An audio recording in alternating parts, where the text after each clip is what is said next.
And there's something to learn from that, you know what I'm saying? And it's beautiful. Sometimes you don't gotta think about it, you just gotta put it out there.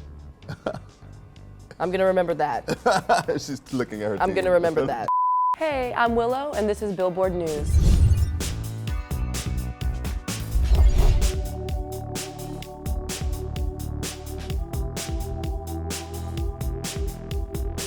Hey, it's Tetris with Billboard News, hanging out with someone who doesn't really need an introduction, but hi Willow, how are you? Hi, I'm so good, I'm so happy to be here. I have such big feelings. Looking into the shadow, now I notice the light. What you want, 'cause there's no use. All of it falls away in time. I'm so excited about your new album. It's out this week. Yes. You nervous? Oh my goodness, I don't think I've ever been more excited for a project to come out.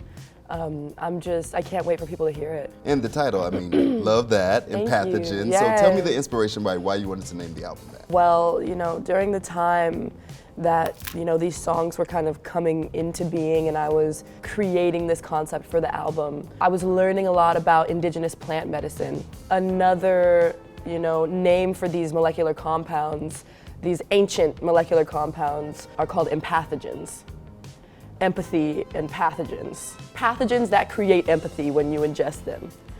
And yeah, I just thought that was a really beautiful explanation of, you know, kind of how I want to walk in the world, how I want to affect the space when I enter the space. And I just thought that was a really cool name. I know good at this, please do. And Empathogen is your 6th solo album. Yeah. First of all, how old are you? I'm 23. Whew, I gotta get my life together. 23, 6 albums out. How is this project gonna be different from everything else you've done? Wow, I truly believe that this album is my first grown-up album. Okay, okay. Obviously, I'm still, you know, young, but I feel like I started making music so young that you always try to find yourself, you know what I'm saying? Like, there's never a moment in your life where you're like, this is me, Right, you know what this I'm is true. saying?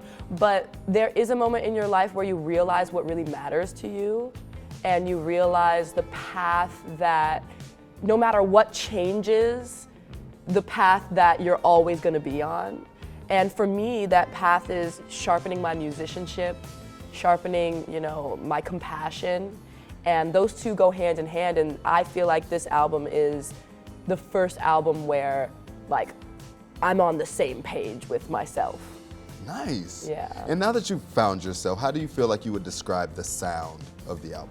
There's a lot of funk elements, a lot of jazz elements. I would call it fusion, but you know, some of the fusion that I listen to can be extremely complicated and, you know, expanding on so many different horizons. I would say this is a little bit of a baby fusion. Oh, baby fusion. You know, just okay. a little baby fusion energy. But definitely a lot of jazz, definitely a lot of funk. Oddly enough, some pretty big choruses. I wasn't expecting that. Oh, okay. Some anthems in there. Yeah, totally. But kind of mixed with this a little bit more syncopated, off-timing kind of vibe that I'm bringing to some of these songs. And the way you describe the album, I can already tell you're very, very involved in production, I'm sure. So tell me about the production process when you create. It really matters to me who I work with, and sometimes you'll be in a room with someone and you'll be working on something for 3.5 hours. And this has happened to me. This actually happened to me with Symptom of Life. We were working on the chorus for hours, and in the middle of it, I was just like, we have to scrap this, bro. Like, I just don't like this. Everybody's looking at you like, Like, we've literally been working on this for like the whole day, and you just want to scrap this? And I'm like, yeah. But then that's where that beautiful chorus comes from with those bass intervals and how it slides up. And yeah, that would have never happened if I would have just been like, oh, well, we spent so long on this. Let's just go with it. You had to start fresh. 100%.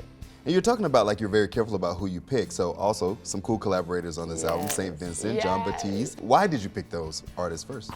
With St.Vincent and John Batiste, they both just have such brilliant minds. Yes.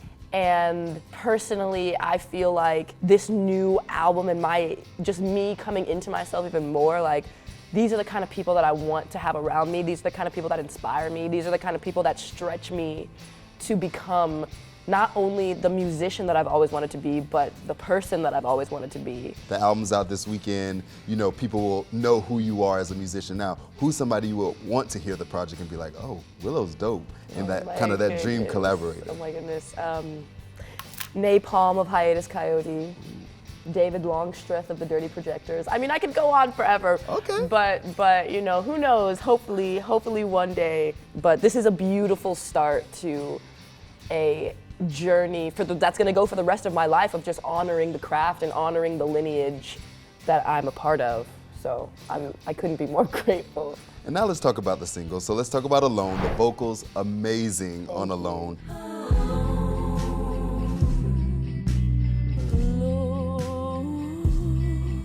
Tell me why that was the song you wanted to kick this era off with. Wow.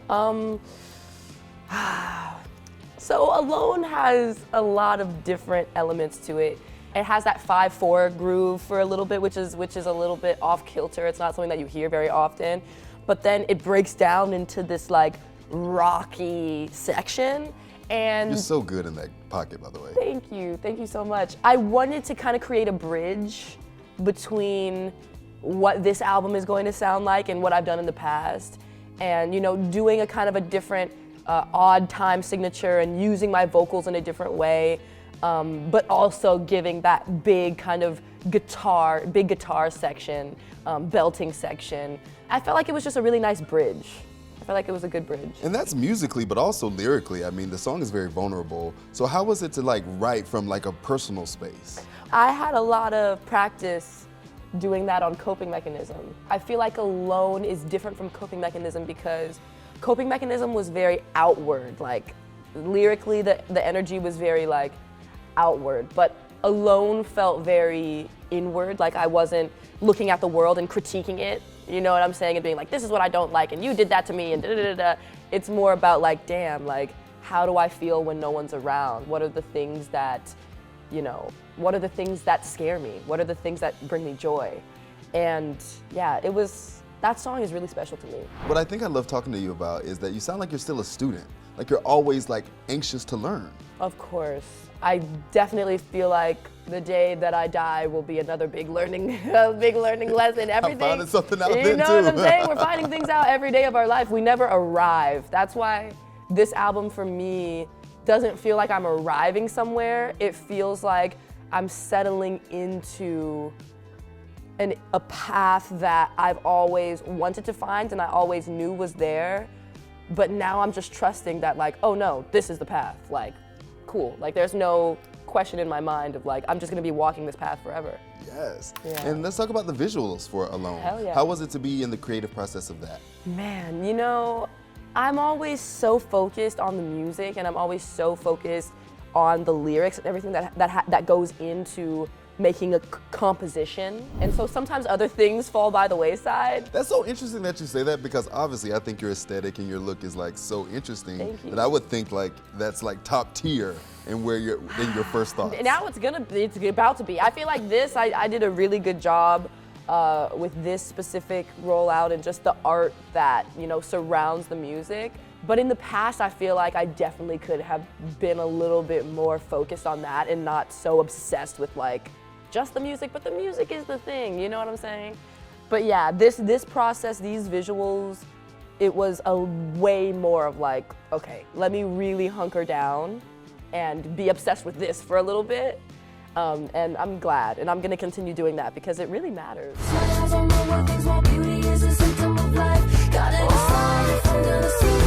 And Symptom of Life, tell me why that was the next one. We had that 5/4 groove in Alone, and you know, still gave you big guitars, big vocals. But for Symptom of Life, we're kind of going deeper into this like, now the song is in 7, you know what I'm saying? Now we're in a little bit of a weirder time signature. Now we're bringing in pianos. It's just kind of easing myself and also others into this like, just a little bit of a new vibe, you know what I'm saying? Even though I personally feel like if you listen to Coping Mechanism and listen to this album, you'll see similarities and you'll see like, like specific rhythms and specific chord changes. Like, it doesn't matter what genre you're playing, music is music. And I feel like that connection is strong. And so people have heard Alone and Symptom of Life. When you think about the album as a whole, do you feel like they properly kind of take you in the direction, or what else can people expect? I think people can definitely expect to be surprised. Like how Coping Mechanism kind of brought you inward to like express yourself this way. I feel like this album is going to bring you inward so that you can like really just be more present with every single moment. I feel like with Coping Mechanism, it was about escaping. Right. The whole album, I mean, it's called Coping Mechanism, you know what I'm saying? It's like, I'm trying to escape this emotion, I'm trying to escape this, and this album is really about just being where you are. And I hope that people can feel that. I feel like I'm learning so much from you in this conversation. I'm like, girl, preach to me, girl. Oh Tell me goodness. things. Let's rewind a little bit. Yeah. So let's go 10 years ago to Whip My Hair. I don't remember anything from when I was 10, so do you even remember that time and kind of going through all of it? I do. I really, really do. I really do. There were a lot of fun things about it. Now as an adult, I'm like, I feel like when I was a teenager, I was very like, oh no, like trauma, like I'm feeling sus, and there were things that hurt me and things I don't understand. And now I'm like, okay, yeah, obviously there are things that hurt you and things that you don't understand, but overall, my message hasn't really changed. Like, Whip My Hair is like, be yourself, live out loud, don't care what anybody thinks, express yourself. That hasn't really changed. Oh, I love that. So I really feel like Whip My Hair is just a foundation for everything that has come later, you know what I'm saying? Do you remember like filming the video? It was so fun. It was crazy. I remember the specific kind of paint that we had. It might have been like a weird latex-based paint or whatever. But after the shoot, I had it all over my body, bro, and I had to peel that shit off of me, dude. No. It wasn't the kind of thing that was like you wipe it off. It was like, I don't know. It was like I don't know, bro. It was strange. It was weird. Still to this day, I'm like, I have no idea. I need to try to find out what kind of paint that was. It was a lot of fun, and I am so grateful. I would never take it back. Now, thinking about now, are you grateful that kind of your start, your introduction to the world, as you will, was musically based? Mm-hmm. Yeah, I mean, I've tried to run away from it. I've tried to be like, no, I'm not a musician. I'm gonna do something else. And then guess what? It just keeps on coming back. On the door. And so that's how you know, like, something is really important to you. If it causes you pain and discomfort and you're still wanting to do it, you know, that's like, okay, like, I trust that inner drive, you know, even through the discomfort, you're like, I gotta stick with this. How do you feel like it would have been different releasing music at 10 now that there's TikTok, now that there's social media? Like, I feel like Whip My Hair would have went in a whole different direction if that was around. Yeah, I honestly can't even really imagine it. But it would probably be, I mean, lit. It would probably be lit. I agree. I thinking about it is actually kind of interesting, you know? And you did have another viral moment, like jump off real big, meet me at our spot. So tell me about, like, did that kind of come out of nowhere for you? And how amazing was it to get all that great feedback? I never would have guessed. I never would have guessed that people would have liked that song so much. And it hit, girl. It really hit. People really felt it. And I feel like the reason why people really felt it was because the song was written by two best friends talking about some shit that they do every day. Let alone when one person is being honest, but when two people are being honest. You know what I'm saying? That's like, how can you not feel that? I feel like I was confused about it before, because I put a lot of thought into compositions and chord progressions, and that song was just a fun thing to do randomly. Wow. And there's something to learn from that, you know what I'm saying? And yeah, it's beautiful. Sometimes you don't gotta think about it, you just gotta put it out there. I'm gonna remember that. She's looking at her I'm team. gonna remember that. And then you talk about writing a song with your best friend. What about writing with your family? Jaden's a musician. Yeah, you totally. guys have worked together, so how is it to kind of share influences with him? I just love him so much. And being able to share a purpose with someone so close to you that shares your blood in your veins, like that, there's nothing better. There's really nothing better than that. To be able to act on our purpose together. Like, that's what life is about. You know, I'm hoping we have more music in the future. I'm hoping. That's what I was gonna ask. You I mean, you know, guys worked together on this last project, so there's gotta be something there's future. things in the works. There's things bubbling up. I'll let him express more about that. What's your discovery process like? Like, how do you feel like you found artists? Was it family playing stuff around the house? You kind of did your own digging? My like, mom, 100%. My mom. She would always just be like, you're gonna like this. Just take a listen to that. She knew you. Like Little Dragon, Goldfrapp, you know, all of that, with female musicians who were so unique and eclectic. My first foundation of music that I listened to was all from my mom. When I stopped making music, I was in a ballet company for a little bit, and then the only thing I was listening to was classical music for like 2 or 3 years. Wow. Yeah, it was interesting, really, really cool. And how do you feel like all of those like people that have inspired you have shaped you to who you are today? I feel like the courage of all of the musicians who have come before me, who have done something that was different or that people didn't expect or that people thought was weird at first or that people like shunned them for. I feel like that like soul spark inside or that flame, that's that thing that just carries on, you know? That's the real inspiration. It doesn't matter what the genre is. It doesn't matter if they're a man or a woman or whatever. It's that soul spark, that like flame inside of them that makes you go, oh my God, like I could ignite that inside of me. I could help people ignite that inside of themselves. Like, yes. I wanna, you know what I'm saying? And so that for me is the most important, intriguing part of it all. And then of course we're talking about your beautiful music, but we have other things to talk about as well. You wrote a book. I did write a book. So talk to me about Black Shield Maiden. It's out May 7th. Yeah, I wrote a book, 6 years in the making. I'm just a nerd. Like, I just love getting into the most random, esoteric, off-kilter things. A story about an African Viking is just that. Who would ever expect that? Well, now I want to know, when you approach like your friends or your family, like what do they think when Willow comes up to them and is like, guess what, I'm writing this book and this is what it's about? They're like, sounds about right. They're like, last week you were talking about anthropology and going to school to be an anthropologist. It makes sense that you would be talking about this.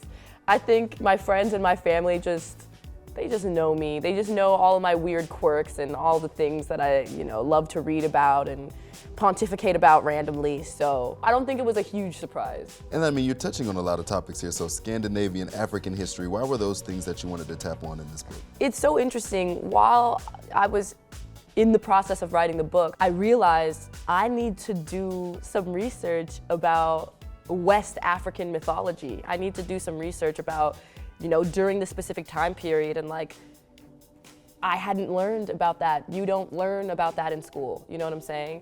So I was going around to all of these different bookstores trying to find books on this specific time period in West Africa. And I really I had a hard time finding literature. That's crazy to me. And so I went to my parents, and they were like, yo, we have a library and we have a bunch of books on this. Wow. And I was like, score. I've been going around everywhere trying to find it. And now I'm in my home, and this is where I could have found it all along. So that was a deep lesson to me, and I'm so grateful to my parents, because I would have been like, I don't have the information to write this book.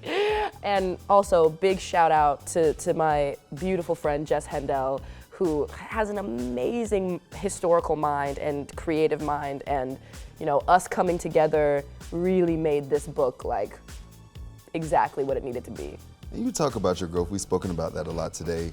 When people have figured out they know who you are, know who your family are, they kind of already have these preconceived notions. Who would you say is Willow? How would you want to describe yourself?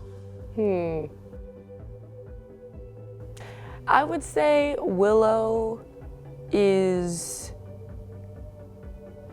at her highest potential. What she could be at her highest potential is a very pure reflection of the unconditional love that holds everything together. I am every day working, I just want to be a servant of love in everything that I do. And I definitely think that this album is me trying to be a servant of love through music. And this book is me trying to be a servant of love through writing. And this interview is me trying to be a servant of love through talking to you. It all kind of connects. Servant of love, unconditional love. That's so beautiful. Thanks so much for Thank hanging out you. today, Willow. Thanks. Thank you so much.